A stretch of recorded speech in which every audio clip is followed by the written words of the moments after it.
Terrifier 3. Terrifier 3. I was about to say, Kimberly's got her Art the Clown shirt on. Yes, I do. So we saw it this morning in early screening. I thought it was going to be totally empty in the theater, but it wasn't. There were other people, which was cool. There were. They were like of our age. It wasn't like super young people, which I guess makes sense because they'd be in school. And nobody. Unless it's fall break. Well, I don't know. Yeah. Anyway. Yeah, but nobody left or threw up.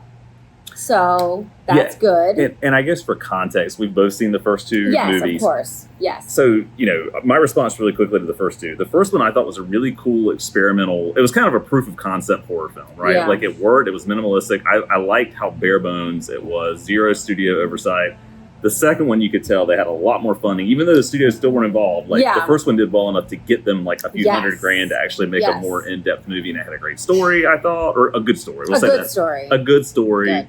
I would say a more, no pun intended, fleshed out story, right? A better story, good characters, I thought, and actually the central actress, I always forget her name. It's like Laura something. I liked all of the actors in the second one. I mean, I liked all the actors in all of them. Yeah. But when you had the actual story in the second one, you always get a little worried that the acting is going to be campy and like that it's not going to be as, they're not going to care so much about the quality of the acting because they just want to like kill everybody anyways.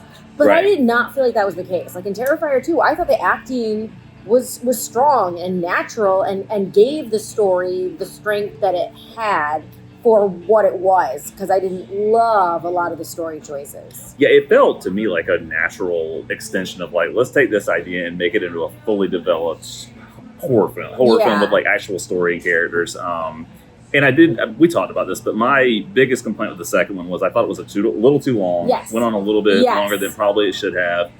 Now, the third one, I'm not going to dig into this one yet, but would you agree mostly with the first two, like kind of the same assessment, like as far as your response to them? Because when people haven't seen the Terrifier movies, like I didn't see them until within the last few months. And so when they ask me like, oh, should I see them? I'm like, well, you have to, you have to be okay with very, very like raw gore. Yeah. And like, I wouldn't necessarily watch the first one again, only because there's not a story. I feel like I am almost watching like a snuff film in some ways. The second one I would be more prone to watch again in like a party setting because there's an actual story and there's something I can invest in, and then I would just be like, all right, last 20 minutes I'm out because I don't have time for this. You know, the more I think about it, the more the first movie, I mean, obviously they're very different, but it reminds me of the original Halloween, actually, in some ways, in that it's just about a psycho inexplicably going there's around. No story. And there's no, like, supernatural elements in the first movie. The first Terrifier and the first Halloween, kind of, right? I mean, but then it did well enough to be like, okay, now we have to conjure up a reason for this entity to be back. Yeah, this entity, this thing that can't die. Yeah.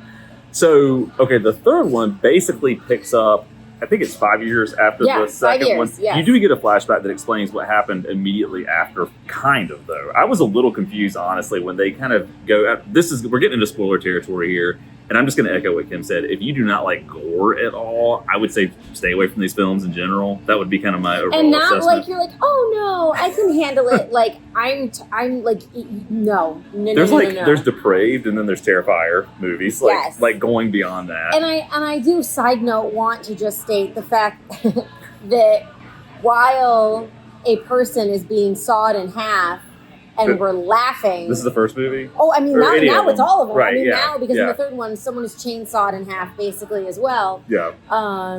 And just, we're giggling. Ah, ha, ha, ha. So if that's not your jam, don't watch these movies. Yeah, I mean, sometimes this kind of thing's overblown, but there were reports, I think, at the UK screening of the third movie of people just getting up and leaving, and I totally understand why, especially if they had never seen a Terrifier movie. Like, if they didn't know what they were getting into. There was one scene. Only one scene. In this new one? In this new one that I was like, oh, yeah, I don't. And I would never walk out, and it wasn't that bad. Yeah. But I was like, this could be the one that I could see people being like, this is too much. This is too much. I think I know what scene you're talking about. I don't know. I think maybe in the department store. No. Okay. Nope. Okay. Nope. So anyway, it picks up 5 years later, but you do get a flashback to explain, and again, spoiler territory here if you've never seen the other ones, how Art is now, again, resurrected, I guess. I will say, though, some of the plot elements were kind of confusing to me. You might have picked up on some things better than I did. We'll get into that. But it basically picks up there. It's got the same central character of Sienna, who is sort of the protagonist, the nemesis to Art. She's got this magical sword that her dad made her that allows her to repel evil.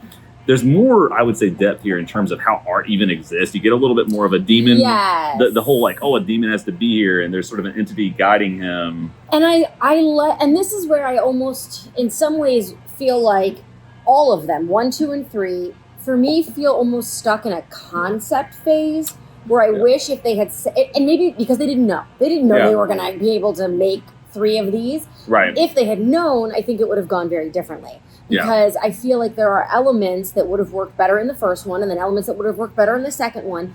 And kind of establishing this idea of you have this demon that can only manifest itself by attaching to something sinister or evil, like a serial killer. So Art, I guess I interpret it as Art is or was sort of human. He was just a psycho killer person guy thing. Yep. And then because this demon attached to him, now he is... like immortal almost. Immortal. That's what I read too, was that was sort of at the end of the first movie, Art in his human form didn't know he was going to be resurrected. Like he just assumed he was committing suicide at the end of that movie. Yes. And then I guess some evil entity latched onto him because of how depraved he was. And honestly, I buy it. It's justified. It's not a stretch to me.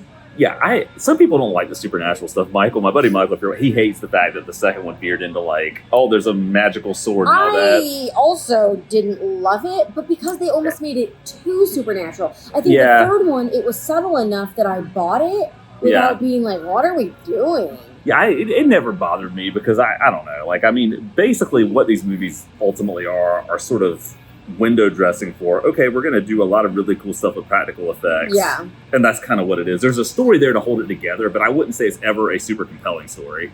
Right. It's not that they came up with this story and then they're like, oh, by the way, let's have fun with effects. That was the motive, was to be able to do all of these effects. And now we got to figure out how to make them make sense. That was, in that sense, I feel like all of these, to a certain degree, and they get better as they go on, mostly. I'll talk about some things I don't like about the third one, but they're kind of like Franken movies in that, we have these ideas for scenes. Yes. How do we stitch this together to be a story? And that's where I think if they knew they were going to make 3, they would have been able to kind of look at that big picture and piece it together a little bit more cohesively. Yeah. Not that I take real issue. It's there are other movies or other franchises that I think are way less together and Halloween is one of those, honestly. Yes, it is. So I think for what they've done, they've actually done a very good job. Yeah. I'm just being hypercritical because that's my job. Right. So I will say, just from the jump, I like the second movie better. I think it's a more entertaining movie. I think it pushes the boundary a little bit more. When I was kind of reflecting on this, it's been a couple hours since we've seen it. We had a chance to go get food and do things at home before doing the review, but I was sort of reflecting on it, and I'm like, so what to me was the standout moment in this movie? If I think of the first 2 movies, I think part 1, the woman being sawed in half, upside down. I think part 2, I think of the bedroom scene with the salt and all of that kind of just craziness that goes on in that, which is just insanity for the sake of insanity. Yes. This one, there are some gnarly kills, but I don't think there are any that reach those heights, in my opinion. That's just me. Some of it, and this could just be me being completely numb to horror and gore and just being it was bloody and gory. I don't know, I felt like even though it was a little bit long, the second movie to me was a more well-constructed, more memorable experience than this one. That's just me, though. I know you disagree with that. Yeah, I disagree in the sense that I do think I would say I like Terrifier 3 the best. Okay. I do agree that, and I'm trying to run through the deaths in my head. Yeah. That I don't feel like there is anything that stands out as being iconic. Yeah. But I think maybe that's why I like it more, is because then it doesn't feel like they wanted to make this crazy death scene and then had to write a whole movie around it. Right. This one felt like the most cohesive. And actually earlier I was thinking to myself, if I had a favorite death from this movie, what would it be? And I got distracted and I never came up with an answer. But that's a question that I would pose. Right. Because I think in the first 2, there is such an iconic death that you kind of gravitate towards that one. But in this one, I think you get more freedom to maybe pick your favorite. Yeah, choose your own adventure. Not exactly. Your own death. Yeah, I think my other, and again, I will say overall, I think it's a solid horror film. Like, there's nothing here that I would say, if you like the first two movies, like, definitely see this because it's a continuation of the story. But I don't know. Like, there's something about it to me that just felt a little bit slapdash. Like, I think the pacing was a little bit weird toward the end too, like where Sienna's asleep and she wakes up and he's there suddenly. Yes. And it was just like, is this a dream sequence? Which apparently, obviously it wasn't. It wasn't. And that is where I agree with you on that. But also part of me didn't mind because in the second one, I had issues with almost too much. Right. So in some ways I was like, yes, good, great, let's do this. The other thing that it caused me to think of, and this is very spoilery, is Jonathan really dead? That was also my question as well. Because when you don't see someone die, there's the opportunity that they're not really dead. And they lied about the skull once being Gabby's and it wasn't. Right. And then they said it was Jonathan's because they had his glasses. I would wager some money that in the fourth one, when Sienna travels to hell to save Gabby, because this is where we're headed here. That's where we're going. Yeah. That Jonathan will also be there. Yeah, I'm going to be really disappointed if he is dead, and I'm like, say we didn't get a death scene for him because he's a major character. He is a major character, and a character that I really like, and so I don't want him to be dead, but if he's going to be dead, I want to see it. Right. Great. Yeah, I agree with you. I think that there's a little bit of sleight of hand going on, maybe with what his character's fate actually is. So yeah. So, yeah, I mean, I'm trying to think what else stood out to me as being really solid about the movie. I mean, again, practical effects-wise, like, there's plenty of that right from the beginning where you've got kind of a Santa Claus sequence where he's in Art is in a family's house. And they don't hold anything back here. Like, you would think generally, I think this is the case, in any horror film, you can usually bet that children are going to be safe. So that's what I was thinking about a lot with him today, is that children are not safe. At all. At all. Yeah. Which I appreciate. He was very into limbs. There's a bug. He was very into limbs, like cutting off limbs and things like that, which is fine. I was having a conversation with my son Owen, who's 6.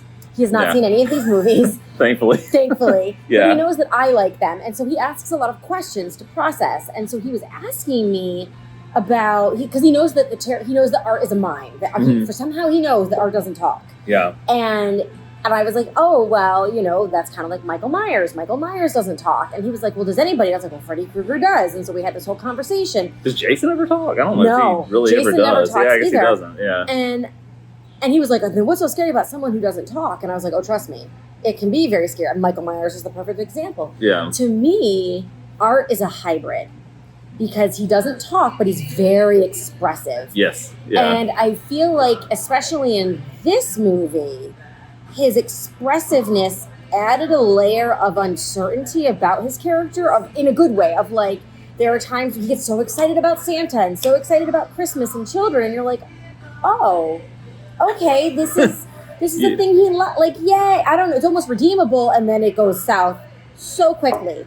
But his face is genuine. It's never manipulative. Right. Like the way that he expresses things, it's never to lure someone in. He's just expressing things naturally. It just so happens that he finds so much joy. It kind of reminds me of, well, I mean, obviously he wasn't as extreme, but it reminds me of the Heath Ledger Joker, who at one point says something like, I don't know what I would do. I'm like a dog chasing a car. Like, I don't know what I would do if I caught it. Like, he's just sort of randomly going from one thing to another almost. Yeah, yeah.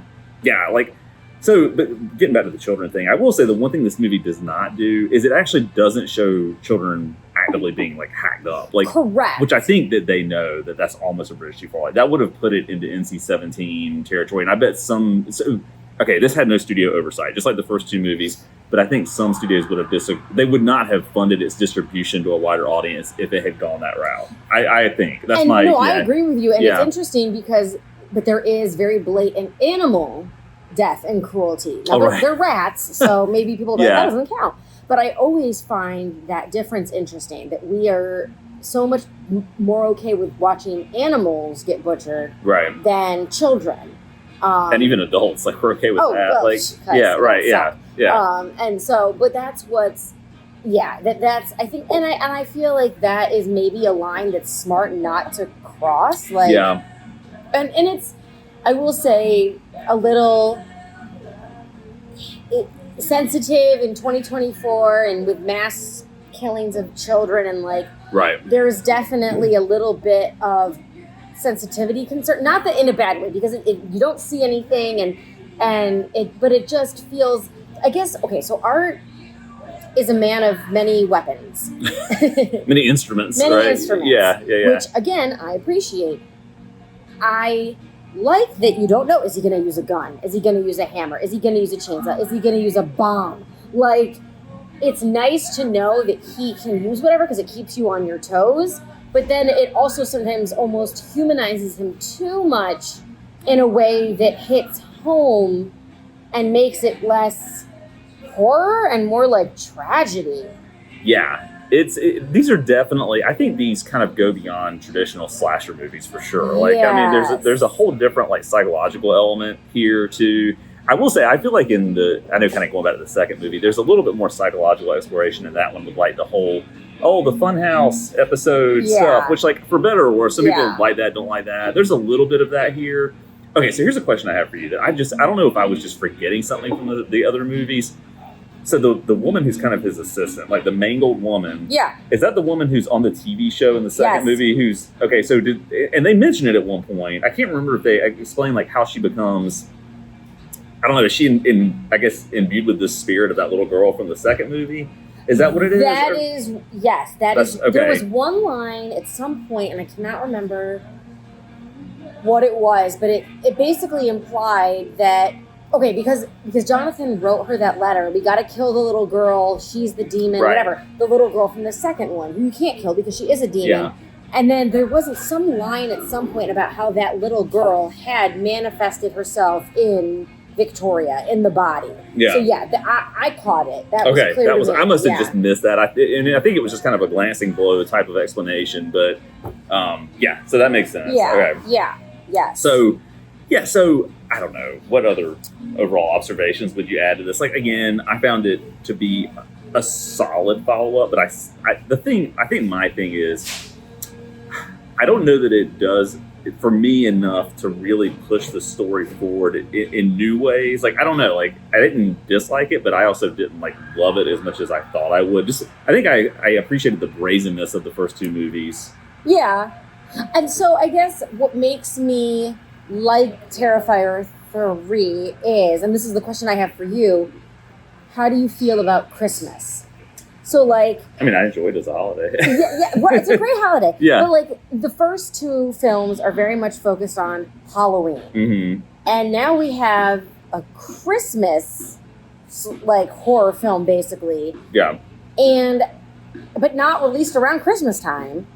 And so, I guess I'm just curious how you felt about that choice. I mean, it felt like a theme they were going to just go, because they could have said it whenever, right? I mean, it could have been like a Thanksgiving horror movie or whatever. I think that it added a level of creativity to the deaths. Yeah. Which at first I was like, why is this Christmas? Like, I'm in a Halloween spirit because it's October. Well, like, I was also a little bit, I just didn't understand why they are releasing it now as opposed to in November or something where we're a little bit closer to the Christmas season. Like, I don't know. It threw me at first, but then the more it went on, I think I became more forgiving of it, because then it became a horror film. Right. And I was like, okay, it's just a horror film at Christmas, not a Christmas horror film.